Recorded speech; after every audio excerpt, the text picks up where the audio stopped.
J'ai un rapport assez particulier avec Alien 4. Non seulement c'est mon film préféré, mais je pense que c'est le premier film Alien que j'ai vu. Enfin, je sais plus si c'est Alien 1 ou 4.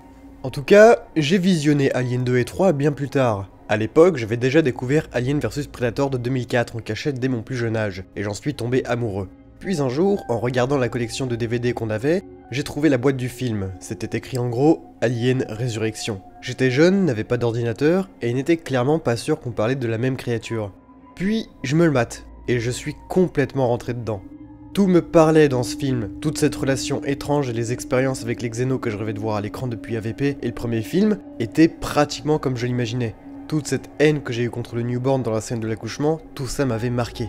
Petite anecdote, mon père avait bien vu que j'avais découvert le premier film AVP dans son dos, et que j'étais tombé amoureux de l'univers. Et il m'avait dit « Léo, quand t'auras 16 ans, je te montrerai un nouveau film Alien ». Mais malheureusement pour lui, j'avais déjà bien fouillé l'armoire à DVD, et j'avais déjà vu Alien 4. C'est cette boîte, toujours la même depuis une vingtaine d'années, et je pense que c'est collector. C'est donc parti pour ma rétrospective sur Alien la Résurrection, sorti en 1997, réalisé par Jean-Pierre Jeunet. Mais donc, qu'est-ce qui fait que j'aime énormément ce film? Eh bien pour moi, ça a été ma première claque cinématographique au niveau de la mise en scène.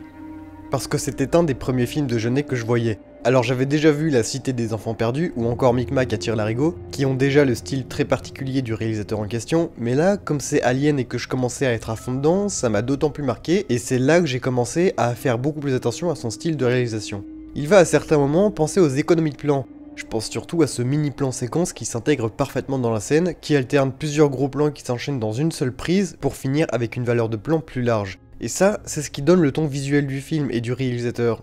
En une prise, on a un rythme, une tension, du suspense et même de la surprise grâce au fait qu'on réalise en même temps qu'il a fait rentrer un putain de peupon dans l'origa. Et penser aux économies de plan, c'est quelque chose avec laquelle moi-même je m'exerce sur ce que je réalise. Par exemple, pour Mémoire, bon c'est très léger, mais ce plan, en courte focale en plus, est inspiré de la réalisation de Notre Monsieur. Je passe d'un plan de demi-ensemble en gros plan grâce à la bascule de points, puis avec le panneau vers le haut et une deuxième bascule, je passe en contre-plongée plan épaule. 3 valeurs de plan en une prise, et aujourd'hui, c'est vraiment ce plan-là qui me fait réfléchir à ma propre réalisation lorsque je coince sur mon découpage. Pareil pour les champs contre champs, la scène de Jediman interagit avec un des clones, la course focale a tout son sens ici. Elle va étirer son visage, ça va créer une bulle autour du personnage, et surtout amener un malaise qui va faire ressortir la folie du scientifique. Sachant qu'en plus dans la caractérisation du personnage, ce docteur est vraiment fêlé. Il y a une vraie fascination qui est apportée dans cette scène. Mais pour beaucoup, les gens n'aiment pas Alien 4, entre autres parce qu'on voit trop les Xénos, et de trop près. Comme cette scène qui les a énormément gênés, en plus d'être malaisante. Déjà, c'est fait exprès que ce soit malaisant. Tu peux pas dire d'un film qu'il est nul s'il est malaisant, alors que c'est son but. Et ça veut plutôt dire que dans son cas, il y réussit. Coucou Midsommar. La vache, il m'avait vraiment retourné le beat celui-là. Mais pour le nombre d'aliens et le fait qu'on les voit de très près par rapport aux autres films, bah justement, c'est clairement pas un problème.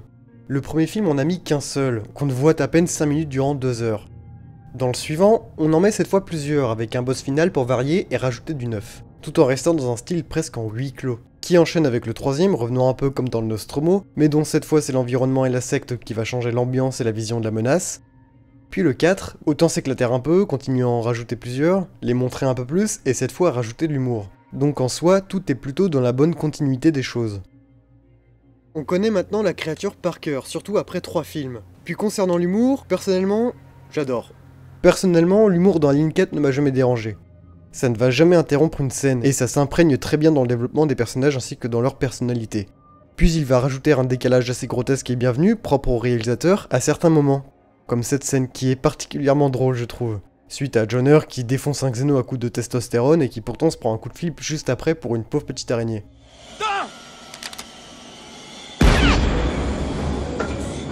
Sans oublier cet échange qui me fait même toujours sourire à chaque visionnage. Faudrait pas qu'on perde de temps, on devrait larguer les clopés. Tu m'en veux pas? Non, c'est naturel. J'aime vraiment le côté décalé du film avec certaines séquences qui semblent être complètement hors du temps, mais que je trouve vraiment drôle dans le genre. Après, je peux évoquer la lumière avec la chartre de couleurs très spécifique à Jeunet, qui encore une fois donne un ton visuel qui s'ancre parfaitement bien dans le style de la saga, et qui contribue à donner cette atmosphère rouillée des installations propres à l'univers. Et d'ailleurs, petit aparté sur les images de synthèse des Xénos, mais perso je les trouve encore aujourd'hui d'une excellente qualité. Alien 4 est le premier film de la saga à nous montrer quelques séquences avec des aliens entièrement en CGI. Ouais, enfin, en vrai de vrai, c'est Alien 3, ici, mais c'est franchement pas intéressant. Et ce qui fait que ça fonctionne encore aujourd'hui, c'est qu'ils sont très bien utilisés. Là, à ce plan, comme il est de loin et que son mouvement est assez rapide et trop complexe pour faire en animatronique, voire en costume, on le fait en 3D. Et il est assez loin pour que l'effet fonctionne à l'œil. Bon après là j'avoue que quand même sur ce plan particulier, ça vieillit un peu, mais perso je m'en fous, je le trouve quand même super intéressant.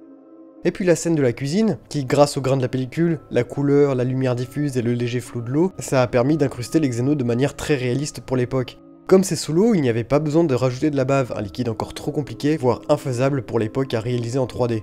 Ou encore la surbrillance de leur peau quand ils sont hors de l'eau. Ce qui justifie cette volonté de ne pas utiliser les costumes pour cette scène. Parce que ouais, lorsqu'on a les gros plans sur les pattes qui attrapent un acteur, là on le voit que c'est du costume et ça casse un peu la continuité visuelle. Mais comme ce sont des gros plans, ça passe suffisamment pour ne pas être éjecté du film. Et à chaque fois que je regarde cette scène, je suis toujours impressionné par la qualité d'animation.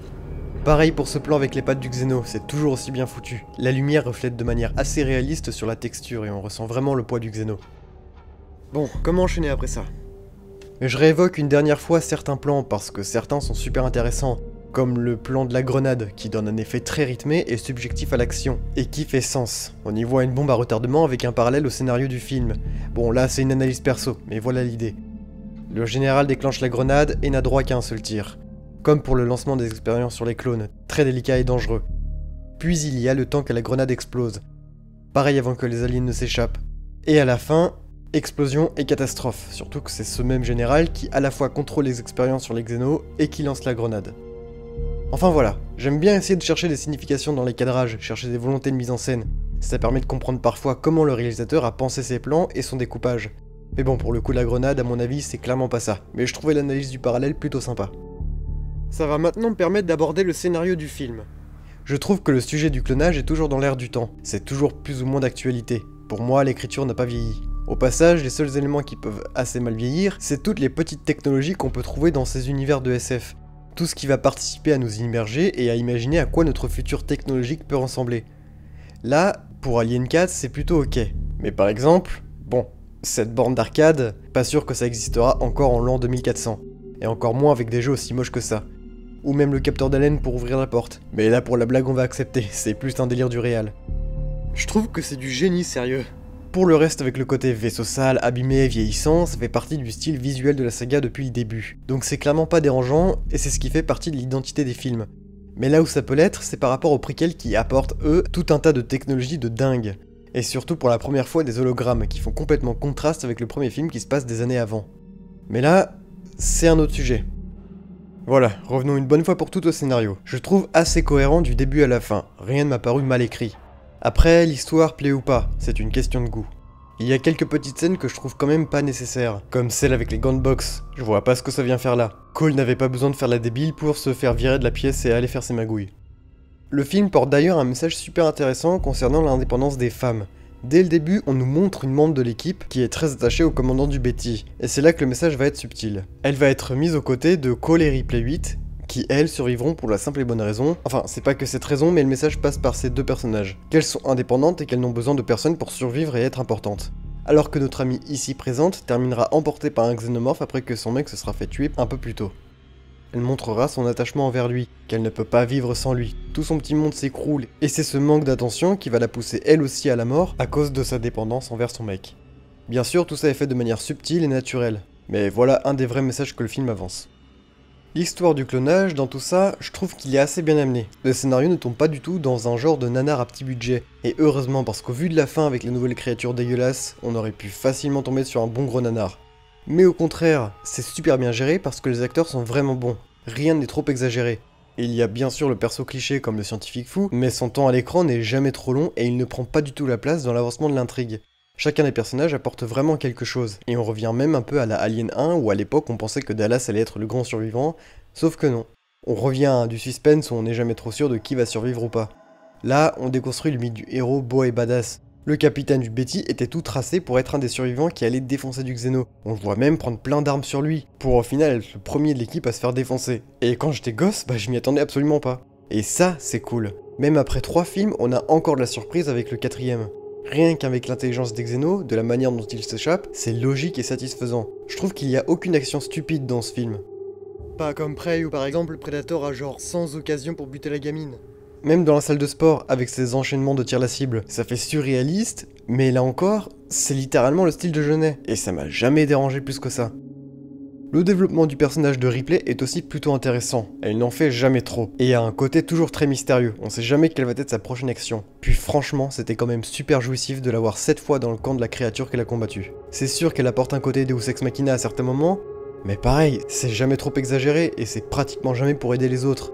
On voit quand même qu'elle est cette fois un peu plus solo, et qu'elle se sert des autres pour survivre, mais qu'elle a besoin que ces autres restent aussi en vie. C'est à double tranchant et j'aime bien ce développement.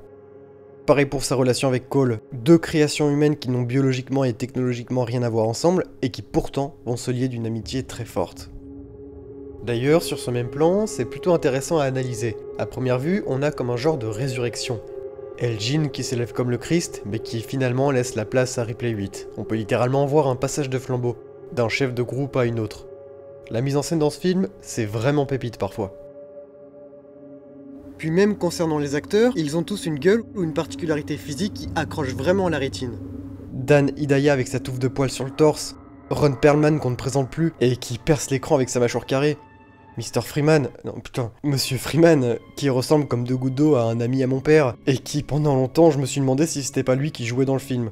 Et encore Dominique Pinon, connu en France et acteur fétiche de Jeunet, dont ayant été sur un tournage avec ce monsieur, je peux confirmer qu'il est extrêmement gentil.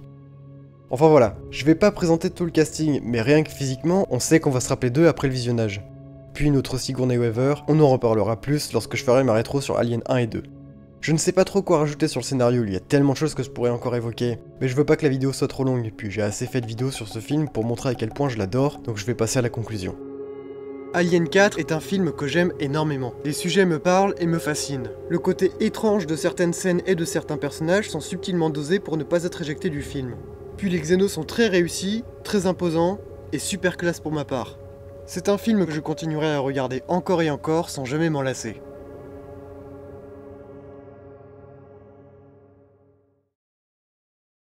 Et juste avant de partir, je glisse un remerciement à Hugo qui m'a beaucoup aidé à réaliser cette vidéo, notamment pour le cadrage et la lumière dont je trouve le résultat final vraiment très cool. Il a aussi bossé en tant que chef-op sur notre court-métrage Mémoire, et même peut-être d'autres à l'avenir.